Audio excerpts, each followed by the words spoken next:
Magandang umaga sa ating lahat. Ngayon ay January 25, 2025 at narito ang update ukol sa maging lagay ng panahon sa susunod na 24 oras. Patuloy pa rin umiiral ang northeast monsoon ng amihan dito sa bahagi ng northern at central Luzon kung saan ngayon maging sa mga susunod na araw ay bahagyang magiging malakas ito kung saan magdadala po ito ng bahagyang malamig na panahon sa malaking bahagi ng Luzon. Ngunit ina-expect pa rin lamang po natin na sa mga susunod din na araw ay magiging mataas din yung tsansa ng mga pag-ulan dito sa silangang bahagi ng ating bansa. Dulot po yan ng amihan at ng shear line. Samantala, ang easterlies naman ay nakakaapekto pa rin sa malaking bahagi o sa nalalabing bahagi ng ating bansa kung saan ngayong araw ay magdudulot pa rin ito ng mataas na tsansa ng mga pag-ulan, pagkidlat at pagkulog dito naman sa silangang bahagi at sa katimugang bahagi din ng Mindanao. So pag-iingat pa rin po sa posibilidad ng mga pagbaha at pagguho ng lupa. At sa kasalukuyan ay wala tayong minomonitor or namamataan na bagyo or LPA na maaaring makaapekto dito sa ating bansa.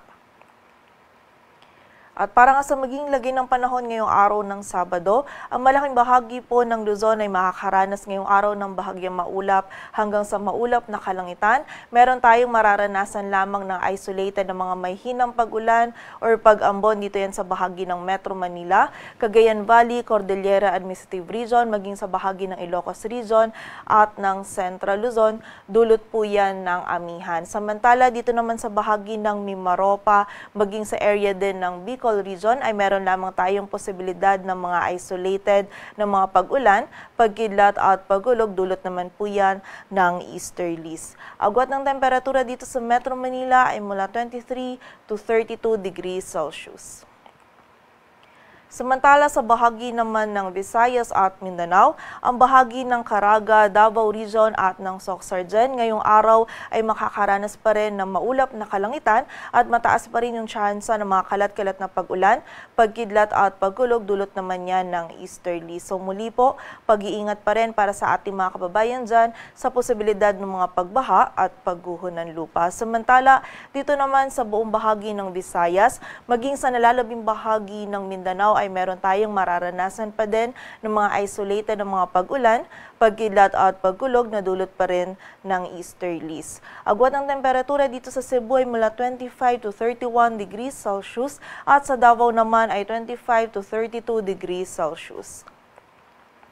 At para naman sa lagay ng dagat baybayin ng ating bansa, wala po tayong nakataas na gale warning, kaya malaya makakapalaot yung mga kababayan nating mga ngisda, pati na rin yung may mga maliliit na sasakyang pandagat. Ngunit sa mga susunod na araw po kung saan ina-expect natin na posibleng maging mas malakas yung amihan, ay continuous monitoring po tayo sa lagay ng ating dagat baybayin sa posibilidad po na sa mga susunod na araw is maging katamtaman hanggang sa maalon po yung lagay ng mga dagat baybayin natin dito sa area ng Northern Luzon.